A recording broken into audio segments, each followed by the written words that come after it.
마음으로도 축하하러 이 자리에 함께 하셨겠지만 몸으로는 아마 박수를 치러 오신 것 같아요.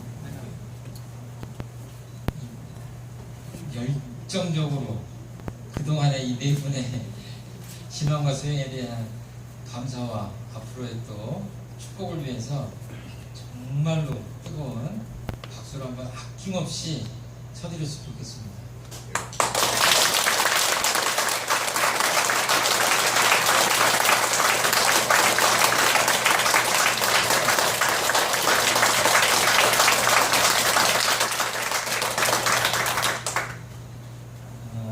철사님, 철타오님, 성타오님, 진사님,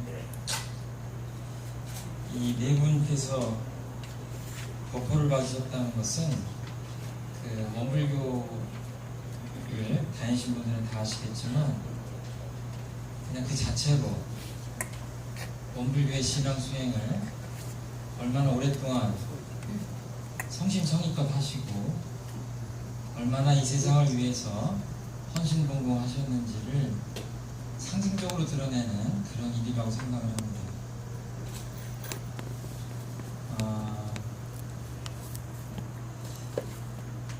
제가 법보 수요식을 가끔 다니면 조금 안타까운 것이 저희들이 이제 가족들이 있고 혈연이 있고 친지들이 있는데 축하는 하러 오세요.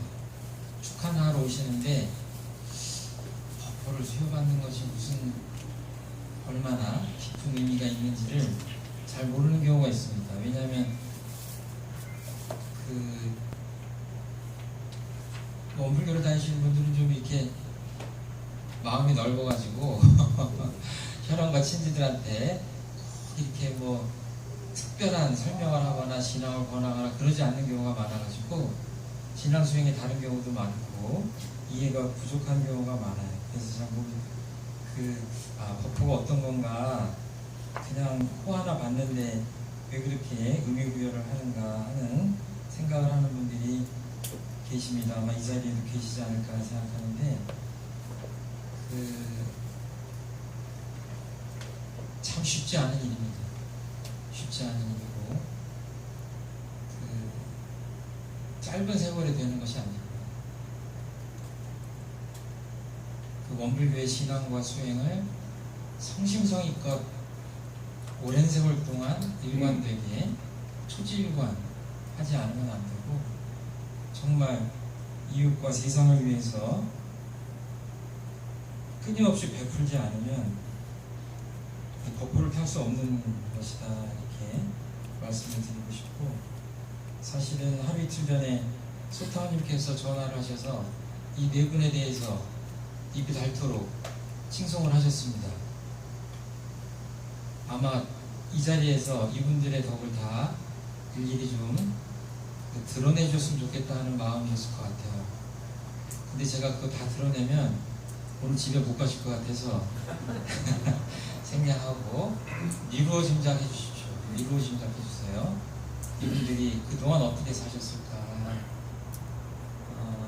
정말 진심으로 축하드리고 교단의 우리 정목사님 이름으로 오늘 법보증을 드렸습니다. 이 자리에 함께 하시지 못하셨어도 정말 교단을 대표해서 오늘 법보를 받으시는 네 분께 교단을 대표해서 감사하다는 말씀을 전해드립니다. 진심으로 감사드립니다. 호라고 하는 것은 제가 법보 수요식을 이렇게 참석할 때마다 가끔 드리는데요. 다 아시는 바와 같이 부른다는 얘기입니다. 호. 네. 아호도 있고 벼로도 있고 당호도 있고 뭐 시호도 있고 옛날에 좀 호가 많습니다. 그래서 이름 석자를 부르는 게 아니라 호를 부르고 연세가 되고 그러면 또 지명을 따거나 뭐 이렇게 해서 퇴계 선생이나 이런 분들은 그러죠. 그리고 또 시호 같은 경우에는 옛날에 큰 지위를 가지셨던 분들이 뭐 조선조 때 같은 데 보면 돌아가신 다음에 나중에 뭐 수십 년, 100년이 지나서 시호를 드리기도 합니다. 그분의 공덕을 기리기 위해서. 예를 들어서 충무공이다 그러면 어때요? 시호예요. 제가 이제 대종사님도 그러지만 저도 충무공 이순신 장군을 참 마음에서 흠모하는데요. 사실은 그 충무공이라는 앞에 이렇게 여러 가지 좀 수식어가 붙습니다. 근데 제가 그걸 다 외우지 못하겠고, 충무공이라고 하는 분은 역사적으로 그 충무공 시호를 가지신 분이, 충무공만은 아니지만 저희들이 떠올리는 충무공은 이순신 장군이죠. 이순신이라고 부르지 않고 충무공이라고 하는 것은 뭐예요?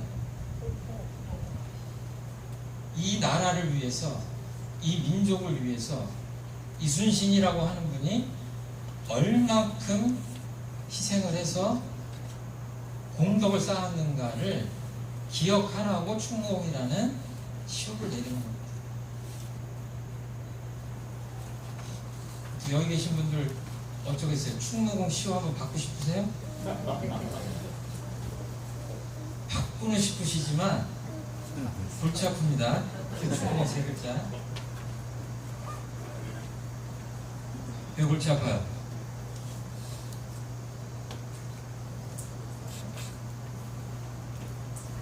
(12척으로) 300척 이상의 외적을 물리쳐야 됩니다. 삭탈관직을 당해도 원망하지 않고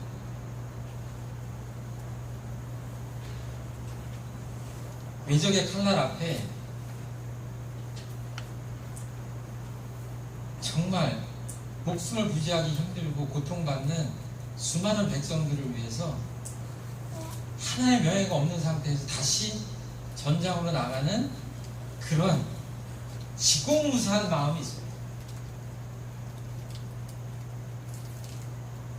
저는 그 이순신 장군의 그 관한 칼의 노래라는 소설을 보면서 몇 번 울었습니다. 임진왜란 중간에 어머니가 돌아가시는데 그 상을 치를 수가 없습니다. 이순신 장군 때문에 외적이 우리나라를 삼키지 못해요. 바다를 건널 수 없기 때문에 한양을 칠 수가 없습니다. 저 이순신 장군을 꼭 죽여야 돼 했는데 어떻게 할 도리가 없어요. 자객을 보내가지고 아산 근처에 있는 집에 자객을 보냅니다. 그래서 그 집은 그 아들 이면이라는 아들이 지키고 있었는데, 그 청년이 지켜본들 일본에서 뽑아서 보낸 자객을 칼싸움을 해서 이길 수가 있겠어요? 없잖아요. 자객의 칼날 앞에 아들이 죽습니다. 이건 소설이 아닌 실화입니다. 그 가슴 찢어지는 그런 것들을 겪으면서 그 전쟁을 수행합니다.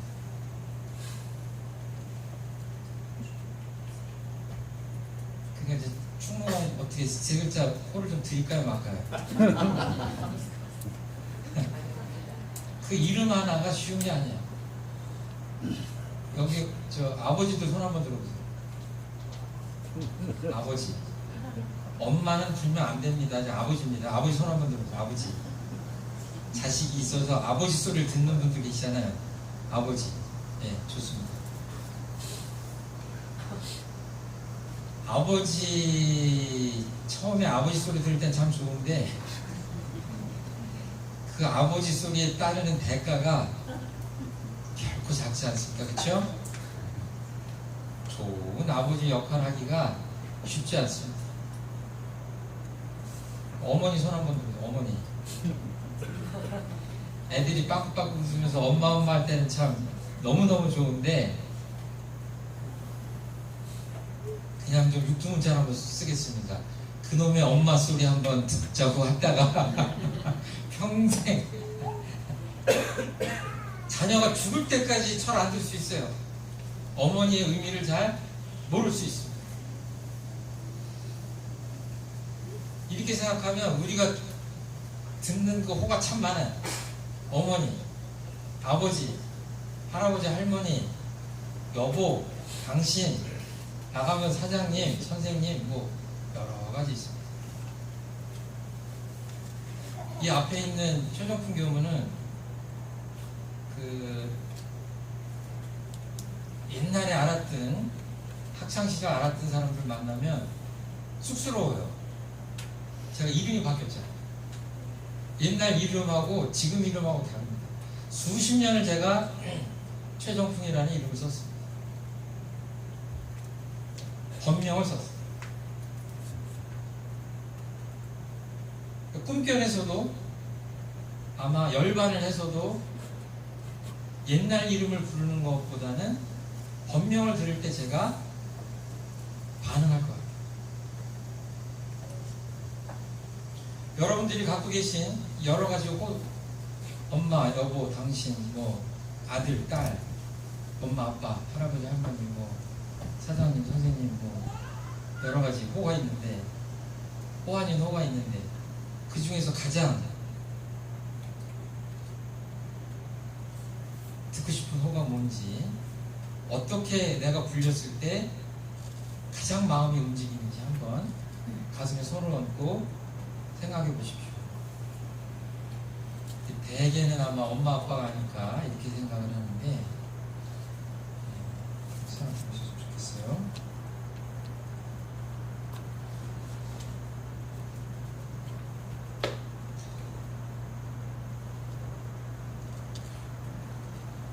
법명 받으셨죠? 법명을 다 받으셨는데 법명을 받고 많은 세월이 흘러야 법포를 받습니다. 근데 방금 전에 서품 14장을 읽으신 것 같은데 대종사님 단계 때 어떻게 했어요? 급하셔. 지금 세상 이 파랑고의 세상을 빨리 건져야 되기 때문에 어떻게 하셨어요? 법명과 법포를 한날 하시해 주셨어요. 그런데 그때 법포도 그냥 받지 않으셨어요. 서품을 한번 읽어보시면 14장까지 한번 읽어보세요. 어떻게 해서 이 회상을 만들었고 그 다음에 제자를 어떻게 모았고 그 사람들과 방언이라는 어마어마한 역사를 하십니다. 그래서 어때요? 잡초를 다 뗍니다. 떨어져 나갈 사람 떨어져 나가라. 에? 엄동설안에 삼복도위에 그 방언 공사를 합니다. 그리고 그 다음에 뭘 해요? 기도. 네, 끼아니며 살기로 한번 기도하자 이렇게 해가지고 백지현인의 이적을 낮춘 다음에 뭘 줘요? 법명과 법포를 줘요.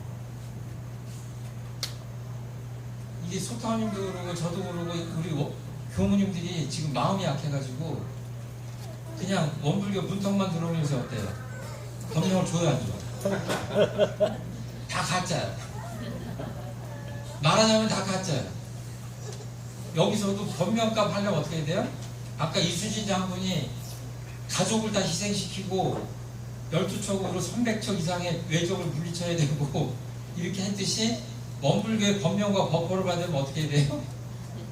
아이고 살 떨려서 법명 받을, 야 이거 법명 그냥 받으면 안 되겠구나. 백지현인의 이적을 낮춘 다음에 주십니다. 그러면서 하시는 말씀이 그대들의 전날 이름은 곧 세속의 이름이요 개인의 사사 이름이었던 바, 개인 사자 읽으시면 됩니다. 그 이름을 가진 사람은 이미 죽었고,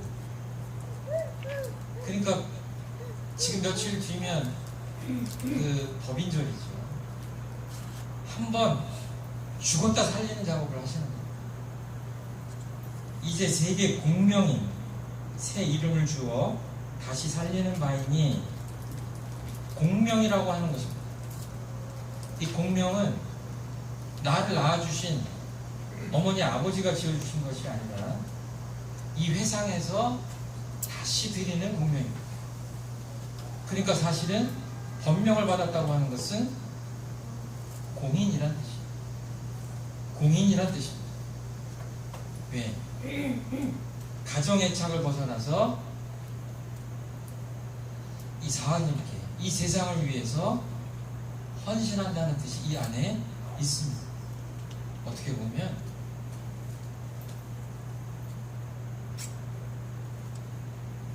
충무공이라는 시호보다 더 큰 의미를 가질 수도 있다. 대종사님께서도 법명을 갖고 계시고 법포를 갖고 계십니다. 저희들도 오늘 법명을 가진 상태에서 법포를 가졌어요. 그 다음에 내가 가정을 살리는 구가주가 되냐, 한나라를 살리는 구국주가 되냐, 주세불이라고 하듯이 이 세상을 살리는 구세주가 되느냐는 우리들 마음가짐과 삶의 태도와 우리들의 노력량에 달려있다. 그렇게 생각합니다. 그냥 쉽게 말씀드릴게요. 이 뒤에 이제 삼가 받들어 가셔서 많은 창생을 제도하라 하는 말씀을 하셨고요. 법포의 의미를 구구절절 여러 가지로 말씀드리는 것보다 이 생각을 하시면 좋을 것 같아요.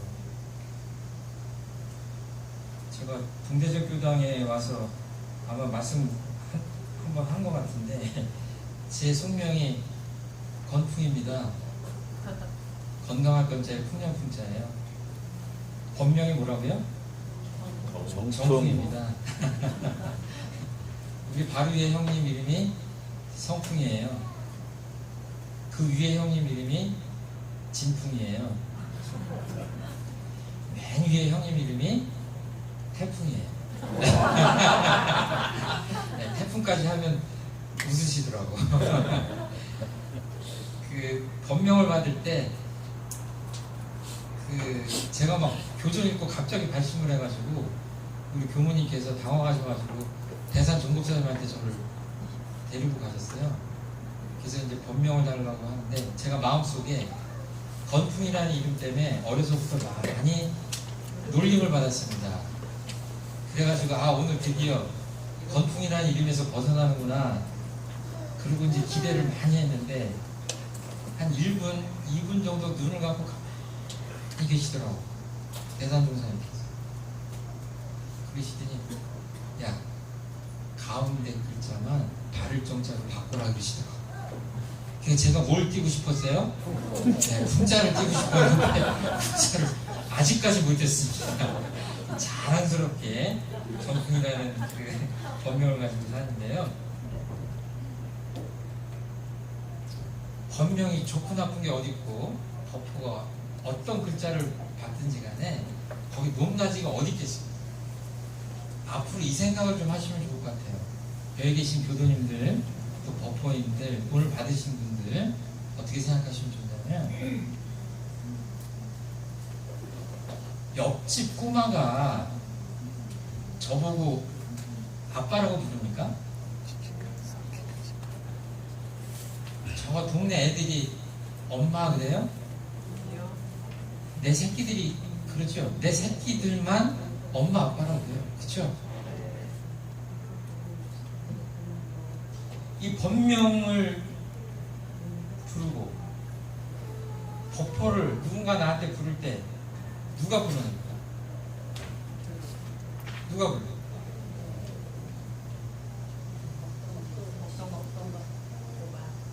법신불 사하님께서 나를 부르시는구나 이렇게 생각하십시오. 우리 멀리서 명사님 오셨네. 명사님 그러면 최종풍 경우가 부르는 거예요? 물리적으로는 제가 불러요. 그렇지만 이 법포의 의미와 법명의 의미를 생각하면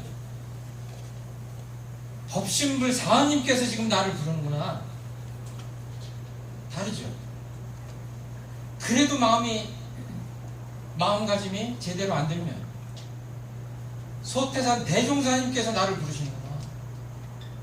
그렇게 생각하시면 어떨까 싶어요.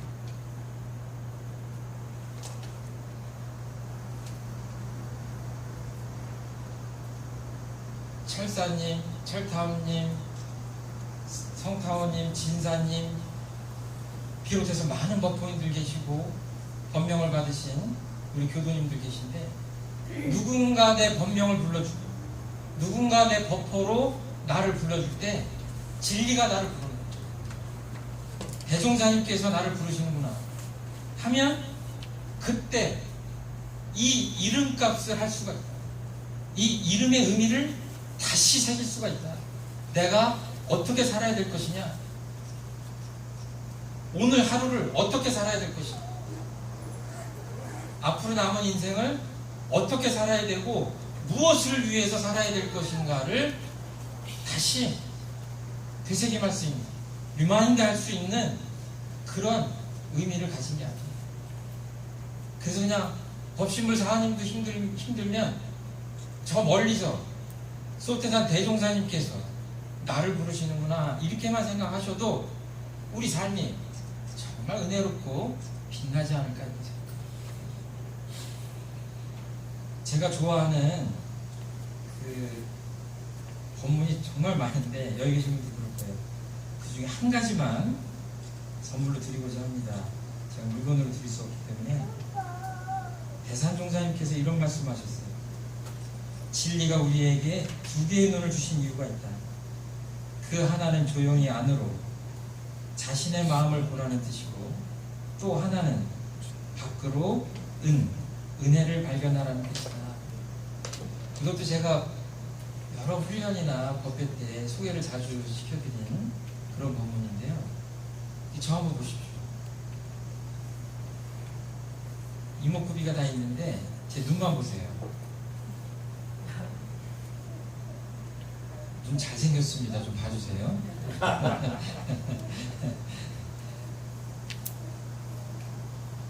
누구나 두 개의 눈을 갖고 있는데 이 두 개의 눈으로 이 세상에서 볼 것이 딱 두 개다. 오늘 한번 제가 선물로 드리는 이 본문을 거울을 볼 때만 생각하지 마시고 늘 한번 새겨보세요. 이 세상에서 볼 것이 딱 두 가지. 눈 하나로는 바깥을 보지 말고 내 마음을 봐라. 수천 년 전에 서가모니 부처님께서 발견해 주신 이 마음을 봐야 대종사님 제자입니다. 천하 없어도 이 마음을 놓치면 그 다음 발걸음을 뛸 수가 없어요. 신앙 수행이 진전이 되질 않아요. 저희들이 왜 마음 공부 하냐면 이 마음이 그만큼 중요하기 때문에. 서가모니 부처님의 불상을 보면 반개하셨습니다. 이렇게 부릅뜨지 않고 반개하셨어요. 편안하게 이렇게 하시는데 가만히 보고 있으면 나를 보는 것 같기도 하고 어디를 바닥을 보시는 것 같기도 하고 명상에 잠겨 있으신 것 같기도 한데요. 제가 보기에는 반은 안을 보고 계십니다. 반은 어디를 봐요? 바깥을 보는데 바깥을 보면은 뭐가 보여야 됩니까? 방금 전에 다 말씀드렸죠. 뭘 보시면 돼요? 은혜. 예, 은혜입니다. 지금 제 눈 보고 계시죠? 뭐가 보이세요? 뭐가 보이세요?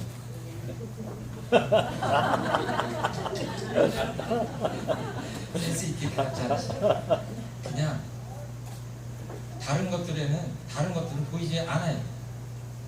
저는 아직도 덜 떨어져가지고 이렇게 보면 은혜가 보이는 게 아니라 원망이 보여요.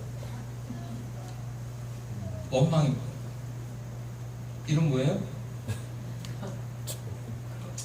그냥 마음 공부 덜 한 거예요. 대각이라고 하는 것은 소태산 대종사님께서 대각을 하고 못 견디셨잖아요. 당신 혼자 그냥 해피하게 살다 가시면 되는데 너무 기뻐가지고 못 견디신 거예요. 이 법문을 하셔야 돼요. 그래서 하신 말씀인 거예요. 대산종사님이 하셨지만 대종사님 말씀은 똑같아요. 세상을 둘러보니까 이 우주 만물 모두가 뭐예요? 은혜더라. 이게 대각의 소식이에요. 절대로 마음이 탁해서는 그렇게 보이지 않습니다. 마음이 맑은 만큼 세상이 은혜로 보이는 거예요. 오늘 그냥 봤더니 저 인간도 마음에 안 들고 이 인간은 좀 저 멀리 좀 갔으면 좋겠고 그냥 저 사람은 좀 말 좀 안 했으면 좋겠고 막 이렇게 불평 불만 가득한 거예요. 내 마음이 탁하구나.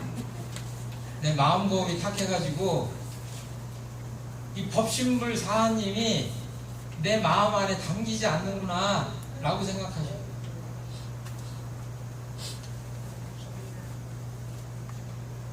그리고요, 묘한 게요, 보온, 열심히 땀 흘려서 보온하지 않습니까? 무아봉공 하잖아요. 사하님께 보온하잖아요. 어떻게 돼요?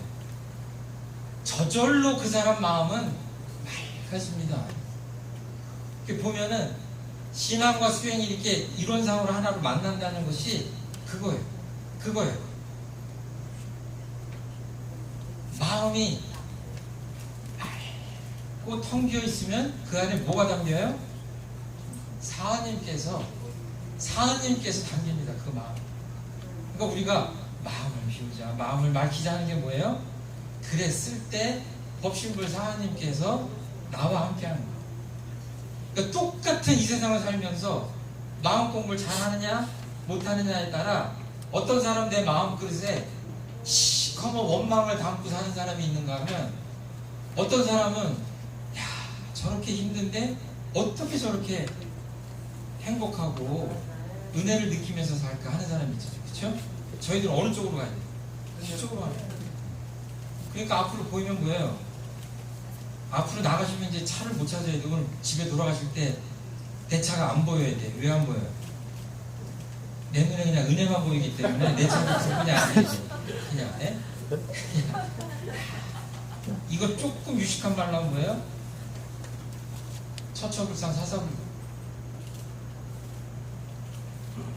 왜 좌선만 하라고 하지 않으시고 무시선 무처선이라고 하셨냐면, 한눈으로 늘 내 마음을 보기 때문에 이 마음은 태어나기 전부터 나와 함께, 지금도 이 마음이 나를 떠나지 않고, 죽어서도 이 마음이 나를 떠나지 않아요. 마음 공부를 언제 해야 되겠어요? 정해져 있지 않아요. 이 마음이 곧 나기 때문에 무시선 무처선. 마음 공부를 언제 해요? 무시 무처로. 나훈아 가수가 뭐라고 그래요? 그래서 무시로 하는 거야. 그냥 무시로. 네? 무시로. 법당에 와서 하는 게 아니라 어때요? 무시로. 왜 천도제지네요? 소소영령한 마음이 그대로 있기 때문에 그 마음에다가 죽어서도 마음 공부하라고 천도제 지내는 거예요. 제 말이 틀렸어요? 맞습니다. 돌아가셔도 끝까지 마음 공부를 챙기시라고 천도제 지내는 겁니다. 그렇죠? 네. 그 챙긴 마음으로 다시 오라고 하는 거예요.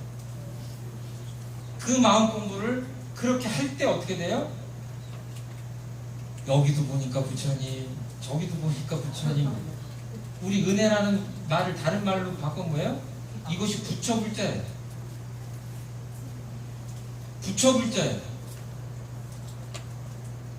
인과봉에 신앙할 때 인자하고 마음신자하고 합치면 은혜은자예요. 여기도 은혜, 저기도 은혜란 말은 뭐예요? 그게 사하님이에요. 우주 만유가 다 은혜다라고 하는 것이 법신불 사하님이라는 얘기예요. 그 법신불 사하님께 불공하자고 하는 거예요. 그게 뭐예요? 전체 부처님한테 불공하자고 하는 거 아니에요. 여기도 부처님, 저기도 부처님. 더 나가서 강아지도 부처님, 개나리도 부처님, 장미도 부처님이에요. 이렇게 보일 때가 대종사님이 바라시는 우리들이 깨달은 상태고, 우리들이 제대로 신앙 수행하는 상태다. 그러니까 이게 제 선물입니다. 그냥 이 세상에 볼 게 없어요. 뉴스를 보시면서 만약에 뉴스를 보시고 뉴스를 듣는다? 공부 잘 못하시는. 뉴스를 보면서 뭘 보셔야 돼요? TV 뉴스 보면서 뭐 보셔야 돼요? 두 가지. 계속 뉴스를 보면서 내 마음을 보셔야 되고, 그 아수라장 같은 뉴스 속에서 은혜를 발견하셔야 돼요.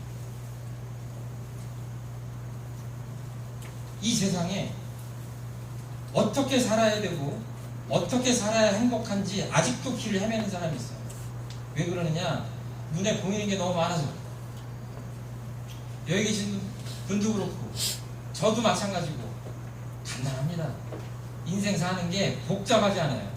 세월이 가면서 인생을 잘 사는지 못 사는지 딱 하나의 척도로 들이대도 됩니다.